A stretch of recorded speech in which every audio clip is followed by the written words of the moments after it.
샬롬, 금천반석교회 성도 여러분, 6월 6일 금요일 반샘을 시작합니다. 오늘 본문은 역대상 9장 1절부터 34절까지의 말씀입니다.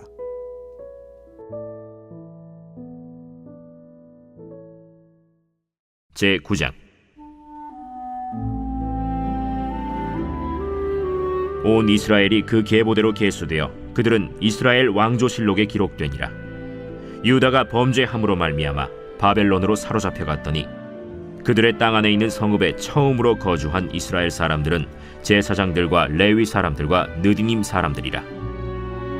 유다 자손과 베냐민 자손과 에브라임과 므낫세 자손 중에서 예루살렘에 거주한 자는 유다의 아들 베레스 자손 중에 우대이니 그는 암미후세 아들이요 오므리의 손자요 이므리의 증손이요 바니의 현손이며 실로 사람 중에서는 맏아들 아사야와 그의 아들들이요 세라 자손 중에서는 여우엘과 그 형제 690명이요 베냐민 자손 중에서는 하스누아의 증손 호다위아의 손자 무술람의 아들 살루요 여로함의 아들 이브느야와 미그리의 손자 우시의 아들 엘라요 이브니야의 증손 르우엘의 손자 스바디아의 아들 무술람이요 또 그의 형제들이라.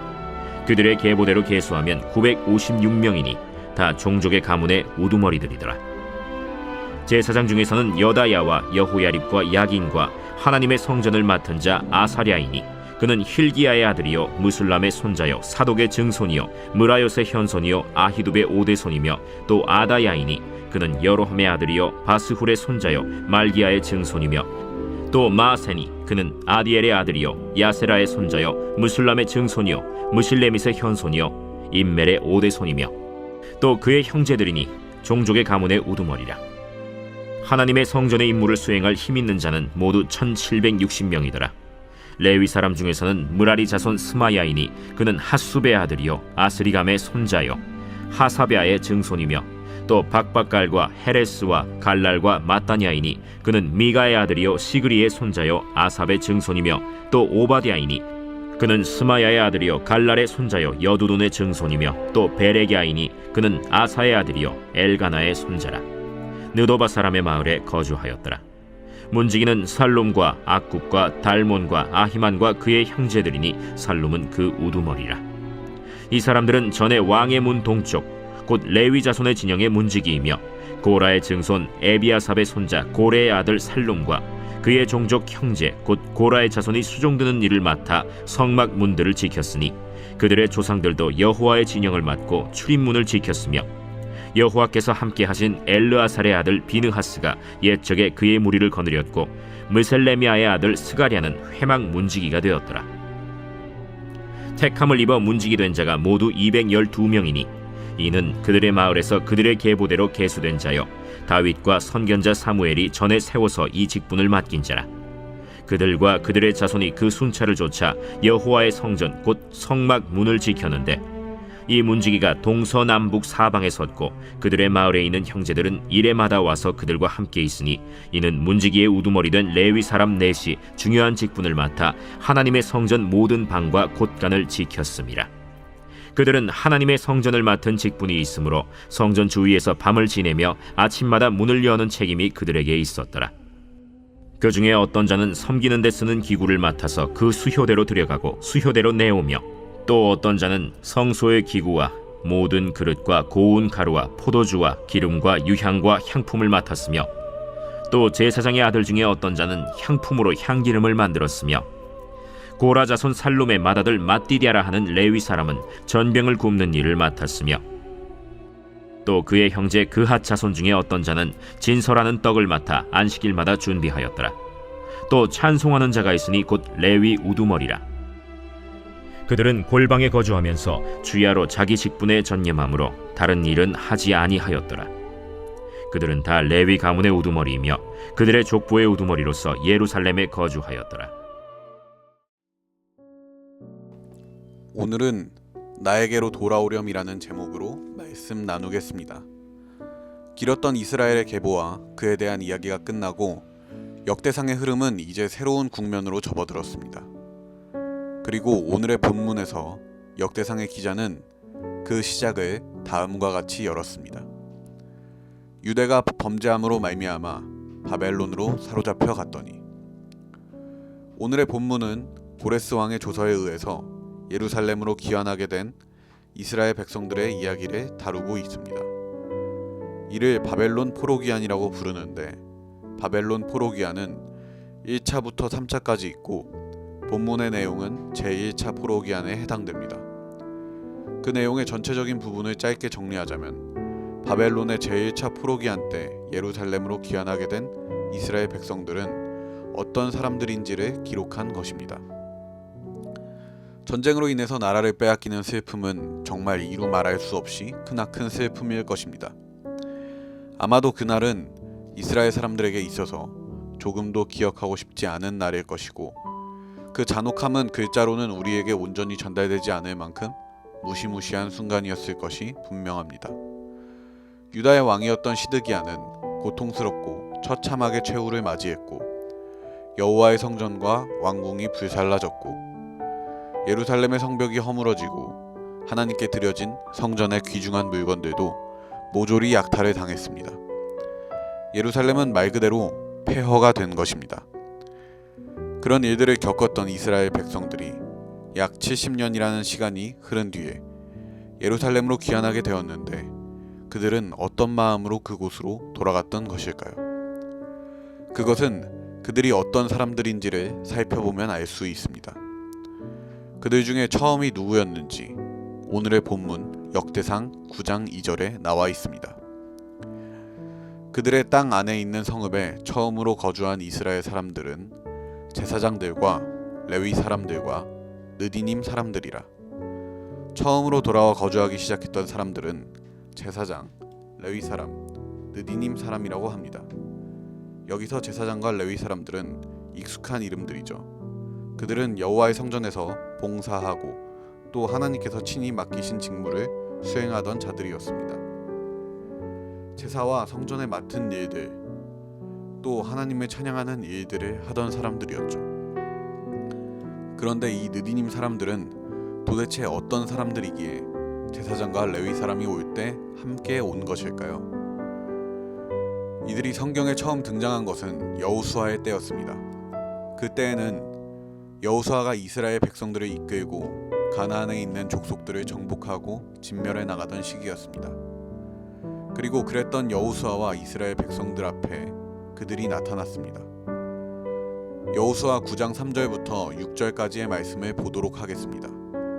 기브온 주민들이 여호수아가 여리고와 아이에 행한 일을 듣고 꾀를 내어 사신의 모양을 꾸미되 헤어진 전대와 헤어지고 찢어져서 기운 가죽 포도주 부대를 나귀에 싣고 그 발에는 낡아서 기운 신을 신고 낡은 옷을 입고 다 마르고 곰팡이가 난 떡을 준비하고 그들이 길갈 진영으로 가서 여호수아에게 이르러 그와 이스라엘 사람들에게 이르되 우리는 먼 나라에서 왔나이다.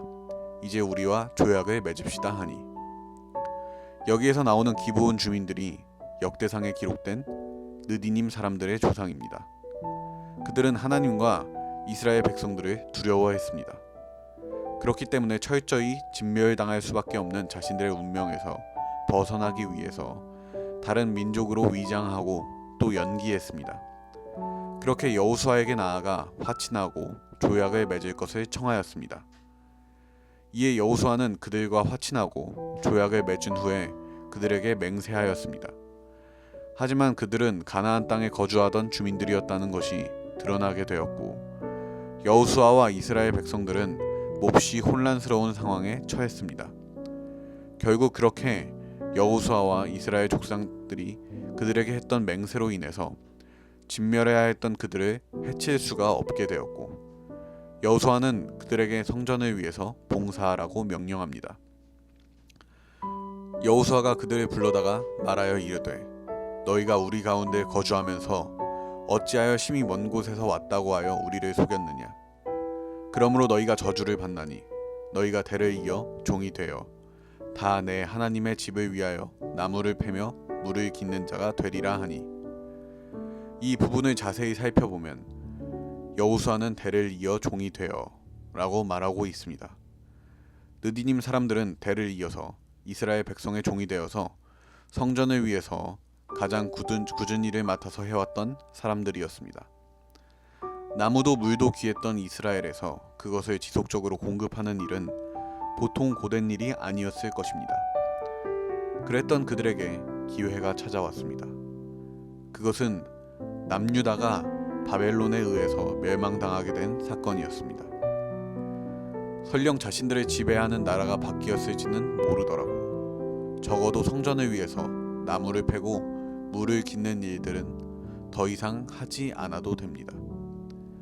그런데 그런 느디님 사람들인데, 이스라엘 백성들 밑에서 종 노릇을 해왔던 사람들인데, 이스라엘 백성들이 예루살렘으로 돌아갈 때 그들 역시도 함께 따라서 돌아간 것입니다. 이들은 어째서 이스라엘 백성들과 함께 예루살렘으로 돌아간 것일까요? 가만 보면 느디님 사람들 뿐만 아니라 제사장들과 레위 사람들도 신기합니다. 이때에는 모든 이스라엘 백성들이 다 돌아온 것이 아닙니다. 예루살렘으로 귀환할 수 있었음에도 돌아가지 않았던 이스라엘 백성들도 있었습니다. 약 70년의 시간이 흘렀고 한 세대가 지나갔습니다. 생활 여건도 인프라도 기후와 토양도 이스라엘 백성이 거주했던 가나안 땅보다 좋은 곳에 살았을 것입니다. 그리고 그간의 풍습과 문화, 생활 양식도 바벨론과 바사의 것에 적응하게 되었을 것입니다. 그런데 그 상황에서 예루살렘으로 돌아가는 것은 쉽지 않았을 것입니다. 가나안 땅은 척박하고 기후가 불안정한 땅입니다. 그리고 예루살렘은 폐허가 되었습니다. 여호와의 성전과 왕궁이 무너졌고 성벽이 허물어졌습니다. 제사장과 레위 사람들은 땅을 분깃으로 받은 자들도 아닙니다. 만약 이스라엘 백성들 간에 그 땅에 누가 살 것인지를 이야기한다면 그들은 할 말이 없을 것입니다. 그런데도 그들은 어떤 이스라엘 백성들보다도 앞서서 예루살렘으로 향했습니다. 그들은 어떻게 그런 결정을 내릴 수 있었을까요? 그들이 그런 결정을 내릴 수 있었던 이유가 에스라 1장에 나와 있습니다. 바사왕 고레스는 말하노니 하늘의 하나님 여호와께서 세상 모든 나라를 내게 주셨고 나에게 명령하사 유다 예루살렘에 성전을 건축하라 하셨나니 이스라엘의 하나님은 참 신이시라. 너희 중에 그의 백성된 자는 다 유다 예루살렘으로 올라가서 이스라엘의 하나님 여호와의 성전을 건축하라. 그는 예루살렘에 계신 하나님이시라. 이것이 고레스가 온 나라에 이스라엘 백성에 대하여 내린 조서이고 이에 대한 이스라엘 백성들의 반응이 뒤이어 나오게 됩니다. 이에 유다와 베냐민 족장들과 제사장들과 레위 사람들과 그 마음이 하나님께 감동을 받고 올라가서 예루살렘의 여호와의 성전을 건축하고자 하는 이가 다 일어나니 이스라엘 백성들 그리고 특히 제사장과 레위 사람, 느디님 사람들은 하나님께 큰 감동을 받은 사람들이었습니다. 그리고 고레스가 바사에 내린 조서 역시도 하나님께서 그를 감동시키셨기 때문에 내려진 조서였습니다. 이처럼 하나님께서는 연약하고 부족하고 병들고 죄로 인해 무너진 우리의 마음까지도 주장하여 주시고 감동시키시는 하나님이십니다. 그렇게 감동받은 하나님의 사람들은 무엇을 보고 예루살렘에 돌아간 것이냐 하면 다른 어떤 것을 본 것이 아니라 고향의 편안함과 안락함을 원했던 것이 아니라 진정으로 자비하시고 온유하신 하나님 아버지의 품으로 돌아가기를 간절히 바라고 소망했던 것입니다. 당연히 아직은 땅이 척박하고 풀은 시들었고 물은 말라버렸습니다. 어디를 둘러보더라도 온통 폐허입니다. 하지만 그들이 원했던 진정한 평안은 하나님께서 주시는 것입니다. 하나님께서 원하신다면 무너져 내렸던 예루살렘도 능히 세우신다는 것을 이스라엘 백성들에게 친히 보여주고 계십니다. 고레스가 조서를 내리기 직전까지만 하더라도 그들이 자신들의 고향으로 돌아가 예루살렘을 재건한다는 것은 꿈도 꾸지 못할 일들이었습니다. 더군다나 그 상황으로 나아간다는 것은 큰 고생길로 접어든다는 것을 의미합니다. 돈이 없는 것은 물론이고 먹을 양식과 입을 옷이 부족합니다. 그런 그들을 위해서 하나님께서는 부족한 물질을 가득히 채우십니다. 에스라 2장 69절입니다. 힘 잘하는 대로 공사하는 금고에 드리니 금이 6만 1천 다리기요 은이 5천 마네요 제사장의 옷이 100벌이었더라. 사람들이 말하죠. 너는 안 돼.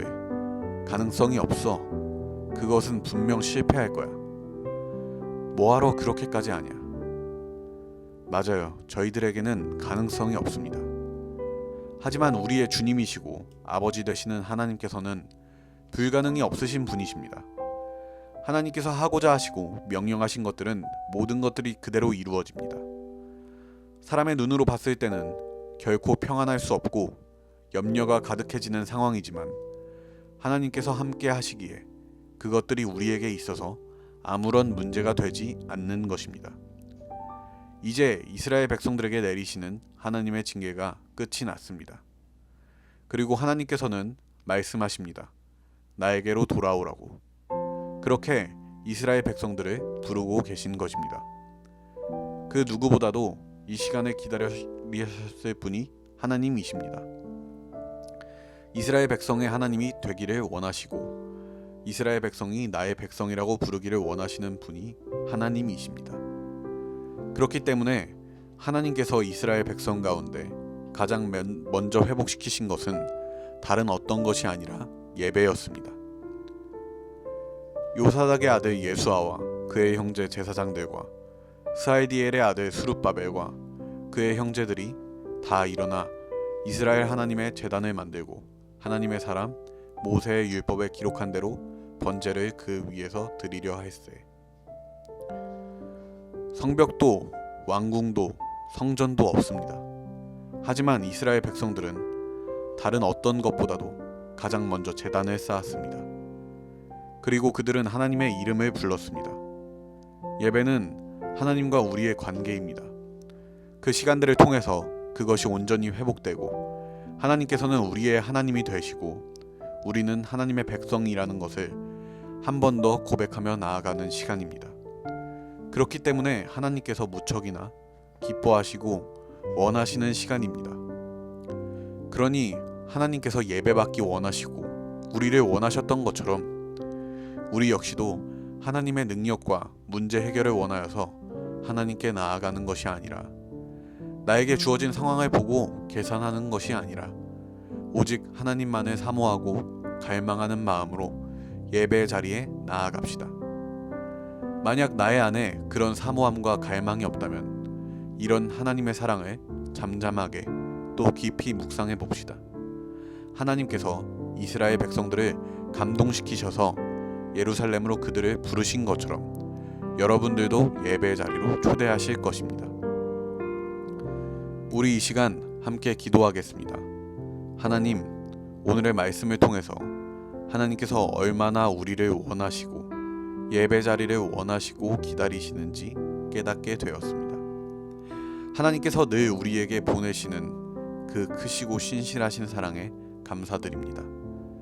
그렇기에 우리 역시도 오늘 말씀에 나온 이스라엘 백성들처럼 상황과 문제와 그 모든 것들의 불안정함, 불확실함을 보고서 주저하는 것이 아니라 우리의 진정한 평안 되시는 하나님만을 갈망하고 소망하는 마음으로 예배 자리에 나아가 하나님과의 관계가 회복되게 해주시고 또 그를 통해서 우리들이 하나님과 세상 앞에서 하나님께서 우리의 하나님이 되시고 우리는 하나님의 백성이 되는 사람들이라는 것을 기쁨으로 담대하게 선포하며 나아가는 예배의 시간이 되게 해달라고 각자의 자리에서 함께 기도하며 나아가겠습니다.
하나님, 낭망하여 넘어지고 좌절하며 죄에 물들어 있는 우리를 잊지 않으시고 기억하셔서 이렇게 기도의 자리로 불러주시는 것에 큰 감사를 드립니다.